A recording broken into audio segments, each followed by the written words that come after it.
É verdade que, a partir de março, nós estamos numa situação anómala. A pandemia mundial, isso é incontornável. Mas a crise do sistema educativo guinense não começou em 2020. A crise do sistema educativo guinense começou nos anos 80, quando nós abandonamos o programa de transformação estrutural para ajustamento estrutural, com a liberalização do setor de ensino em 1991 e as primeiras greves, porque o Estado optou por desinvestir dentro do sistema educativo. Nós saímos de uma escola produtiva que tinha formação cívica, formação militante, tinha formação produtiva, trabalho produtivo, tinha formação cultural, educação musical, tinha educação física, ginástica e opções, para ficarmos dentro de um sistema que, por ironia de destino, agora vamos passar novamente a ter turnos. Enquanto um estudante do Senegal tem entre 6 a 8 horas letivas dentro da escola, nós temos 3 a 4 horas letivas dentro da escola e ainda com greve durante 11 meses, 9 meses, 5 meses, 6 meses. Ou seja, não só reduzimos a capacidade de aprendizagem, do ponto de vista didático ou pedagógico, mas também reduzimos a capacidade de ter um currículo extraescolar que nos dá a possibilidade de ter outras aprendizagens, mas ao mesmo tempo a própria escola não é um espaço interessante, estimulante, agradável para se estar. Onde é que está o jardim aqui? Onde é que está a polivalentes aqui? Onde é que está a biblioteca aqui? E isto é reproduzir para todas as escolas ao nível nacional. Vírgula, escolas públicas, ponto. Porquê? Porque o Estado da Guiné-Bissau não investe no sistema educativo. O Orçamento Geral do Estado da Guiné-Bissau dá 40% aos militares, Forças Armadas, dá 35% aos órgãos de soberania, Presidência, Assembleia, Governo e Supremo, e dá 8% para a educação. E esses 8% é para pagar salário dos funcionários do Ministério da Educação. Então, o que é que acontece? Quando nós temos 75% do nosso bolo, do nosso investimento, em setores que não produzem, mas consomem, que são espaços de representação política e das forças de defesa e segurança, significa que nós não estamos a estimular a criação, a produtividade e nem a transformação da nossa sociedade. Isso significa, de uma forma direta, que o Estado da Guiné-Bissau dá a responsabilidade das despesas educativas aos pais, por um lado, e dá a responsabilidade à dita comunidade internacional para o financiamento das infraestruturas e afins. Qualquer Estado que não pilota, que não é chefe, que não é dono da sua política pública, do seu orçamento, não tem palavra a dizer sobre que tipo de políticas públicas é que deve ter. São as organizações internacionais que constroem escolas, que ditam como é que serão as escolas e como é que essas escolas devem funcionar, quem é que deve construir, e não o Estado da Guiné-Bissau. E nem o Estado que define que tipo de estudantes, que tipo de profissões, que tipo de serviços, que tipo de empregos temos gerado, porque o Estado depende de cerca de 90% do financiamento externo para ter o seu orçamento geral do Estado, quando o Estado tem capacidade de gerar receita interna, de fazer investimento público. Só as festas de empossamento do Presidente da República na Guiné-Bissau dá para construir mais de 100 escolas. Agora, qual é o problema? Nós chegamos a março e sabíamos que havia uma pandemia mundial e que iria chegar à Guiné-Bissau. Todo mundo sabia que ia chegar à Guiné-Bissau. Chegando à Guiné-Bissau, decretamos 5 estados de emergência. Estados de emergência não é para ficarmos a serem torturados ou com tanta repressão que se viu. Estado de emergência é para melhor controlar, corrigir e projetar. Em países normais, e não é preciso ir longe, Senegal, Gâmbia, Cabo Verde, Angola, o estado de emergência permitiu fazer coisas incríveis na saúde. 5 hospitais de campanha em 5 províncias. Centros de diagnóstico. Aumento de salas de aula das escolas públicas. Melhoria das infraestruturas. Higienização das escolas. Testagem de todos os professores e de todos os alunos antes de entrarem na escola. O que é que nós fizemos aqui? Qual foi a escola que foi construída? 0. Qual é o aluno ou professor que foi testado antes de começar as aulas? 0.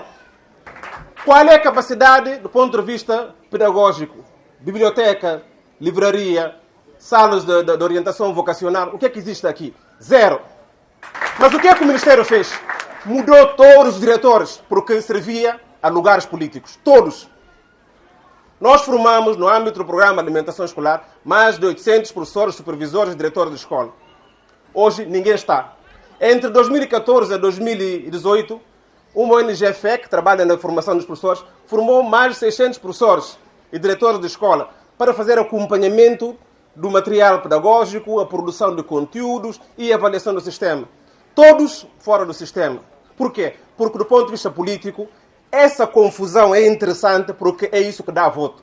Porque enquanto mais nós temos consciência, temos informação, temos capacidade, teremos mais possibilidades de interpelação do sistema político e mudar o sistema político.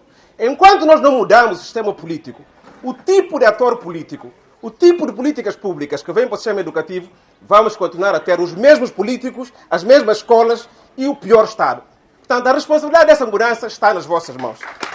Não basta começar a escola e parar na segunda-feira. É importante organizar o sistema. Mas a organização do sistema não passa só por aquilo que o Ministério da Educação dá como plano de contingência. O Ministério da Educação deve mudar a sua abordagem sobre a gestão das escolas. Por que é que há diretores que estão a cobrar as escolas? Porque não tem nenhum recurso para abrir as matrículas. Não tem. Não tem nada. Mas, ao mesmo tempo, quando o dinheiro entra nas escolas e vai para o Ministério da Educação, não há um investimento que vem para as escolas. Portanto, há uma questão de corrupção efetiva e falta de transparência na gestão dos recursos que o sistema educativo gera. Em países normais, o sistema educativo é dos setores mais interessantes, não em termos de renda, mas da capacidade de mobilização para o investimento no próprio espaço. O que é que isso implica? Implica que, com a fragilidade política, com o contexto do Covid e, ao mesmo tempo, com a instabilidade do nosso sistema educativo, hoje os pais, os alunos e a comunidade têm que estar no centro da governança do sistema educativo. Se a Associação de Moradores do Bairro Militar, se a Associação dos Pais, dos filhos que estão aqui no Bairro Militar, se a Associação dos Alunos não estão dentro do Conselho de Gestão da Escola, dos professores, e deixando só isso a políticos, vamos continuar a ter as mesmas salas sem janela, sem luz, sem ventilação, espaços abertos, porque somos pobres. Temos que mudar isso. Em relação aos professores, é claro que ninguém pode viver sem salário. Mas a agenda pública dos professores não pode ser só salário. Não pode ser só salário. Tem que ser muito mais. Muito mais. Como é que está o sindicato dos professores? Qual é o programa de transformação do sindicato dos professores para os professores? Qual é o sustento que dá em termos de capacidade pedagógica, capacidade técnico-meteorológica, possibilidades de mobilidade, ter ação sindical na própria escola que permita revitalizar a escola? Isso tem que ser interpelado, isso tem que ser transformado. A ação dos professores não pode ser só greve com o Estado, não. A ação dos professores tem que estar ao nível da agenda das escolas, do sistema e dos processos de aprendizagem. Desse ponto de vista, Covid é uma oportunidade para termos sistemas mistos e integrados de aprendizagem. Não é possível só que as escolas funcionem dentro das salas das aulas. Temos espaços comunitários. Aqui no Bairro Militar, em 2002, eu fiz aqui um estudo. O Bairro Militar tinha 13 sub-bairros. 13 bairros dentro do Bairro Militar. Em 2020, o Bairro Militar tem 18 sub-bairros dentro do Bairro Militar. Sabem quantas escolas é que existem aqui? Há menos escolas em Bairro Militar do que em Bafatá. A população do Bairro Militar é maior que a população de Bafatá. Por que isso acontece? Porque o Ministério da Educação não sabe quantas escolas é que tem, quantos alunos é que tem, quantas salas de aulas é que tem e agora quantos é que precisam. Como é que vou pegar em dados de 96 e 2016, que é a última referência de cartografia escolar, para depois ter a confusão que hoje se instala?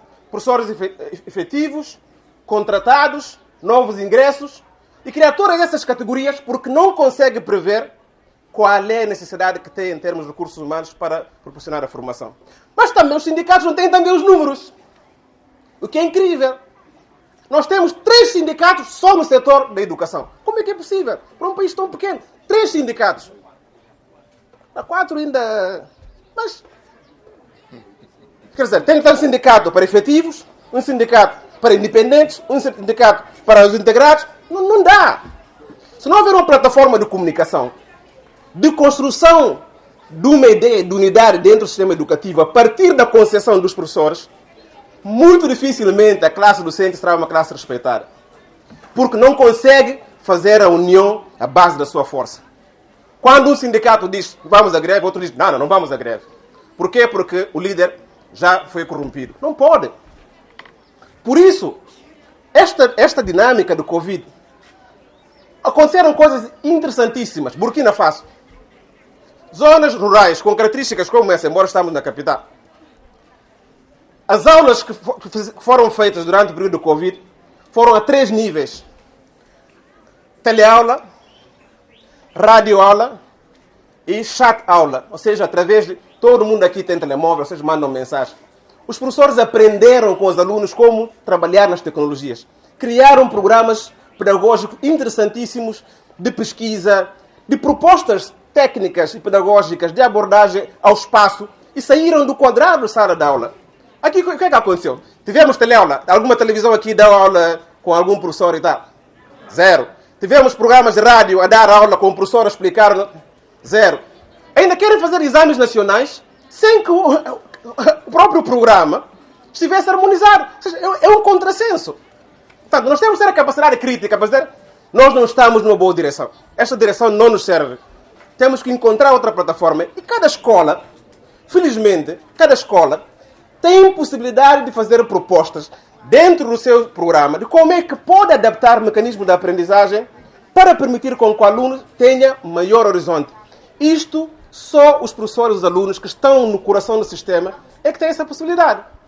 Mas ainda quem tem autoridade e poder de exercício da aula é o professor. Então compete ao professor ter iniciativa. Enquanto a nossa classe docente ficar passiva em termos de iniciativa pedagógica, os manuais vão continuar a ser produzidos de fora para fora. Até giz, se o Unicef não comprar giz, não há giz no quadro. E hoje, a maior parte dos meninos, Cabo Verde, a partir de 6 anos, aprendizagem em tablet. Okay? Por quê? Porque o Estado dá 20% do orçamento geral do Estado para a educação. Por quê? Porque os professores é uma classe respeitada porque conseguem impor a sua agenda. Por quê? Porque, e a mesma coisa para os alunos, nós temos quantas confederações de estudantes? E tudo o que acontece dentro do sistema político partidário acontece nas confederações de estudantes. Não pode. A agenda educativa é um elemento político, mas com caráter cívico, não com caráter partidário ou populista. Não pode. Desse ponto de vista, nós temos uma oportunidade enorme com aquilo que é a experiência da Guiné-Bissau. Desde escolas de explicação, escolas de bar e pé de mango, escolas de quintal, de baranda, para trazer processos aqui que nos permitam ampliar o espaço educativo. Comunidades que permitam ter a escola enquanto elemento de extensão que extravasa todo o seu território. Isso é possível, é importante e é fundamental que os professores se organizem para essa agenda que vai depender da sua liderança. Em relação aos pais e aos alunos, é claro que os pais têm expectativas, têm muitas expectativas sobre os filhos. É claro que o investimento dos pais nunca é suficiente, mas isso não retira a ambição dos pais em relação ao investimento nos filhos. E nem retira a ambição dos pais em relação àquilo que esperam como resultado desse percurso que estão a fazer. Agora, é perfeitamente também normal que se compreendam de que, neste momento, o próprio tecido social, econômico, político guinense está a afetar os pais da família guinense. A família guinense não tem a mesma capacidade para investimento no espaço público. O Estado da Guiné-Bissau só emprega 12% da sua população, só 12% da sua população. E com salários que não ultrapassam 100 euros, ou seja, 65 mil francos CFAs. Um estudante do ensino primário, nem pré-escolar, paga 100 mil por trimestre, ou seja, pré-primário, 100 mil. Portanto, o elemento econômico determina a capacidade de investimento. Mas também nós sabemos aquilo que os pais fazem em termos de tocachur, leva cabaz, de leva cola, de gamô, de bator na boca. É um desperdício. A concessão dos pais tem que ser nesta fase de investir na capacidade formativa. E esse investimento na capacidade formativa não tem que ser só um elemento de cobrança. Amigo, ampuja na escola, gosto já, não pode.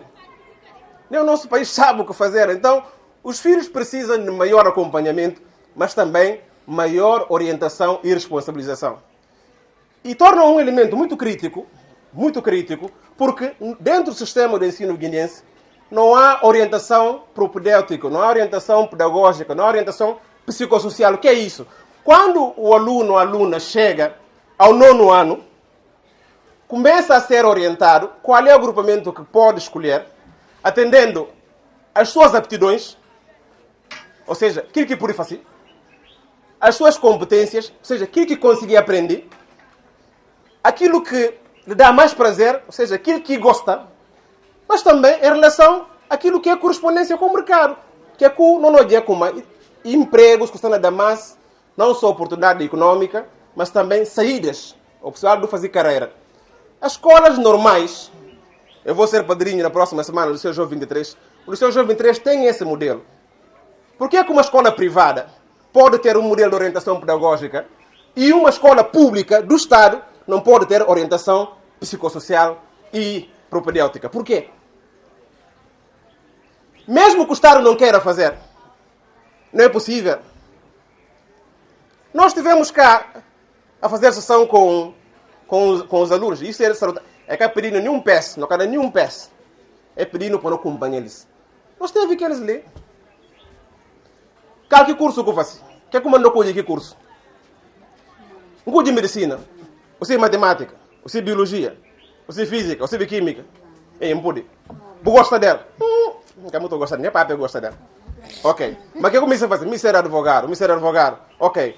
Você sabe história, você sabe português, você sabe literatura, você sabe geografia, enfim.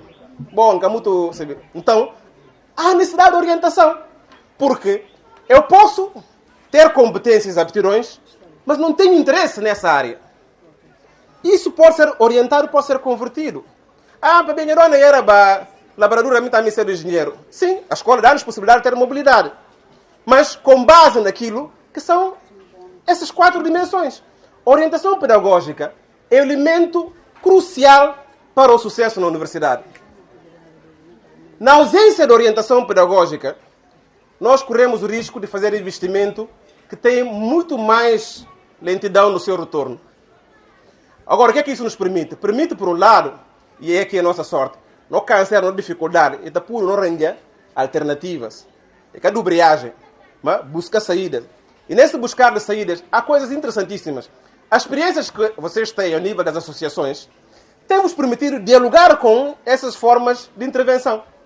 Ou seja, nós só seremos bem-sucedidos quando nós, alunos, temos em mente o que é que nós sabemos, o que é que nós podemos, o que é que nós gostamos e o que é que o Estado precisa.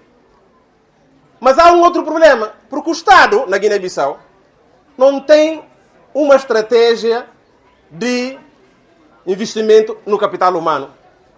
O Estado não sabe quantos engenheiros agrônomos é que precisa. O Estado não sabe quantos médicos é que precisa. O Estado não sabe quantos professores é que precisa. O Estado não sabe quantos advogados é que precisa. Nem quantos veterinários é que precisa. O Estado não sabe, porque não projetou isso. Agora, todos os cursos são cursos. Todos os cursos valem. Depende da forma como tu olhares para a sociedade. O que é importante quando vocês vão fazer o curso é que não só se repousem nessas competências, aptidões e capacidades e interesses, mas que tenham possibilidade de ler o que é que o mercado os oferece. O mercado não são só empresas, até porque as nossas são muito fracas. É o nosso país, é toda essa sub-região da África Ocidental, são os países de língua oficial portuguesa, é nosso primeiro território. Para isso, nesta fase, viagem, façam visita de estudo, 2, 3 pessoas, 5, vão para o interior, vão visitar as áreas protegidas, vão visitar os lumos, vão visitar os espaços produtivos. Aí vão olhar que tipo de necessidades é que nós temos e como é que eu posso fazer escolhas que, e esse aqui é o elemento diferencial, nós não podemos ter um diploma só para ter. Nem devemos ser um profissional só para ser. Para dizer, a mim profissional está chegando entre outra farmácia. Não. Nós temos que ser úteis ao nosso país. Úteis. Temos que prestar serviço. Temos que ser competentes naquilo que nós fazemos. Temos que ser melhor que nós mesmos para que nós possamos dar ao Estado a possibilidade também de ser melhor. Aquilo que eu vos recomendo é fundamental. A Alemanha, depois da Segunda Guerra Mundial, que foi destruída, ninguém ia para a universidade sem fazer o curso técnico profissional. Ninguém. Carpinteiro, marceneiro, eletricista, mecânico, alfabetizador, pintor, costureiro, tudo. E depois, para ter base profissional, para depois avançarmos para um curso superior que nos dá uma competência para trabalhar ao nível das instituições. Eu que recebo menos de 100 mil, como é que vou, quando precisar acertar uma lâmpada, tenho que chamar um técnico. Quando precisar ver o esgoto, tenho que chamar um técnico. Quando precisar arranjar a porta, tenho que chamar um técnico. Isso é despesa fútil. Por isso, ter competências técnicas permite-nos depois ter maior campo de escolha e de especialização. E mais, eu sou de acordo que temos que ter doutores, sim. Os países são avaliados, enquanto maior tiverem qualificações, são mais performantes. É por isso que a Nigéria e a África do Sul são os países mais desenvolvidos da África, porque têm um rácio. A Nigéria tem populações com doutoramento maior a população da Guiné-Bissau. A nós tudo é mais nosso ter doutoramento. Mas para chegar lá, investimento do Estado, compromisso individual, interesse comunitário e projeção da carreira.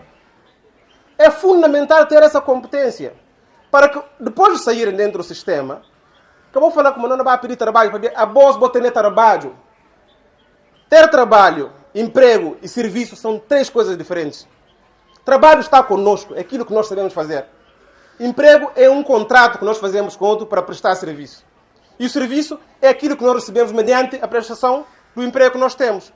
E vocês hoje têm essa possibilidade. Têm tecnologias, os vossos pais não tinham tecnologias, têm internet, têm maior mobilidade, têm mais possibilidade de aprender as línguas e mais, têm maior capacidade cognitiva, porque o nível de informação que vocês filtram não era possível filtrar há 15 anos. Então, como o mundo hoje é um mundo interligado, a escolha do vosso curso não é só a vossa responsabilidade, é a responsabilidade também da comunidade. Dialoguem. O mais frustrante é fazer toda uma etapa formativa e chegar e dizer, e que curso vai começar a fazer? E isso é possível hoje, pela ausência que nós temos todos aqui. Então, desse ponto de vista, felizmente, aqui agora na Guiné-Bissau, a agenda fundamental dos movimentos sociais, dos alunos, não é reclamar para estudar fora.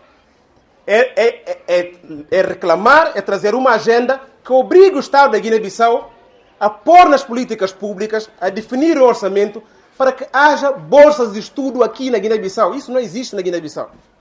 Bolsas de estudo para estudantes das escolas públicas aqui na Guiné-Bissau. Um estudante, eu fui presidente da Associação de Estudantes Guineenses em Portugal. Eu não fui bolseiro, não tive bolsa. Tive que trabalhar para estudar. Mas um estudante bolseiro da Guiné-Bissau em Portugal paga 10 vezes, isso em cursos de ciências sociais, paga 10 vezes um estudante aqui na Guiné-Bissau. 10 vezes. Um estudante que está em especialização, ou seja, mestrado, paga 12 vezes um estudante que está aqui na universidade. 12 vezes. Um estudante que está no doutoramento, por exemplo, nos Estados Unidos da América, paga 22 vezes estudantes aqui na nossa universidade pública. E agora, sabem o que é desesperante? As bolsas de estudo não são ofertas, são dívidas públicas. É dívida que o Estado contrai com esses países, que depois, China não dá no bolsa, no mar, no PIS, daqui da saída. Ou seja, quando um estudante guinense que tem a possibilidade de ter bolsa vai e depois não fica, não, pera, o que terra fria, esse está a contribuir para o endividamento do país e para o empobrecimento do país. E o próprio Estado não está a tomar engajamento para transformar esse recurso num ativo para o país. Só em Lisboa, pequena Lisboa, há mais 250 médicos do que todos os médicos da Guiné-Bissau, que são guineenses. Cada família na Guiné-Bissau precisa, o rácio que foi feito, são precisos um médico para cada 6 famílias. Um médico para cada 6 famílias. E nós temos médicos especializados em maior número, depois de brasileiros, são os guineenses em Portugal. Ortopedista, cardiologista, tudo. Ou seja, o país, para além de não fazer investimento interno, ainda oferece os seus recursos. Portanto, se vocês, porventura, tiverem algum investimento do vosso pai, ou da vossa família, ou bolsa de estudo, e ficarem, vocês estão a contribuir para que a próxima geração viva exatamente como vocês viveram agora. Portanto, é a vossa responsabilidade transformar o sistema, Mas há uma coisa que não devem esquecer. Para além desses problemas todos, a fase que vão entrar é a fase mais bonita e mais importante da vossa vida. De 18 a 30 anos, que é aquela fase de formação intensiva, é a fase onde você descobre o mundo. Aproveitem isso ao máximo. Aproveitem ao máximo, descubram. Enquanto mais aproveitarem isso, serão mais felizes, porque terão a possibilidade de experimentar coisas que nunca vão ter a possibilidade de experimentar devido às responsabilidades. E por isso começa agora. Começa com a vossa festa. Divirtam-se hoje, celebrem, partilhem lives, selfies e tal, porque hoje é dia, ou dos primeiros dias mais importantes da vossa vida. Muitos parabéns.